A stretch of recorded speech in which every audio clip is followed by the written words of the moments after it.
So last week, I posted a little video ranting about the Noah story. Not about the story itself, actually, but about the way that we cutify it and make it all about animals. And I mentioned that in doing so, among other things, we miss a lot of great, powerful, beautiful teachings from the story.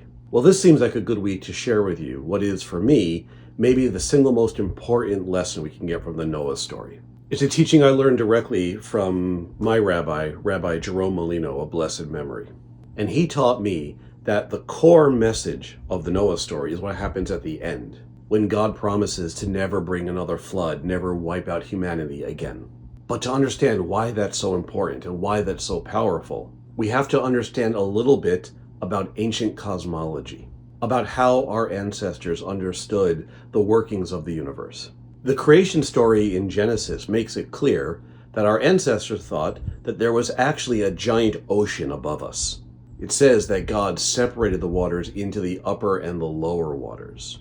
They looked up and they saw this big blue expanse, and sometimes water fell from it. So it was kind of logical to imagine that there was a giant sea up there, and so rain was just that sea leaking. Last I checked, scholars didn't accept this as a true etymology, but the Hebrew word for sky or heavens is shamayim, which could be a contraction of the words sham, mayim, there is water. Also worth noting that the flood was not just heavy rain, it was God opening that trapdoor and letting all that water just crash down. What this means is our ancestors were walking around every day, literally believing there was an ocean suspended by divine magic above their heads. An entire ocean of impending death, just hovering because God willed it to be so. And one slight change in God's mind, so to speak, and it could all come crashing down again. All we had was God's promise that despite the danger and despite the fear, everything is going to be all right. For a lot of us, that's how things feel right now. It feels like there is something enormous hovering over us, and it might come crashing down at any moment. And I am very aware that I am speaking to you as a straight, cisgendered white man, which means that the actual danger of this moment is less for me than just about anybody else in the world, except for straight, cis, white Christian men. But we have to remember that the fact that there is terror and danger out there doesn't mean that we're doomed.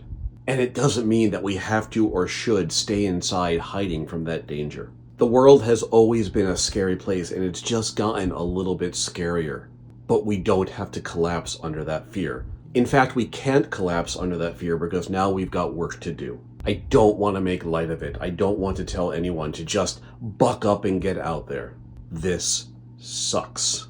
But I do want to say that once we get over this moment, once we get over our disappointment and our terror, we've got to get back out there.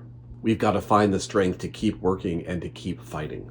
To everyone who is in a less privileged position than me, I am so sorry. As awful as this day is for me, I know it's got to be 1,000 times worse for you. We're in this together, and we're going to get through this together. And if today, looking at cute animals online, even cute animals marching onto the ark 2x2, if that's your thing, if that's what's going to get you through, go do it. Today is brutally hard, and tomorrow probably won't be a lot better, but soon it will be. We're going to head back out there, and we're going to keep doing the work of making this world the way God always imagined it could be. See you soon.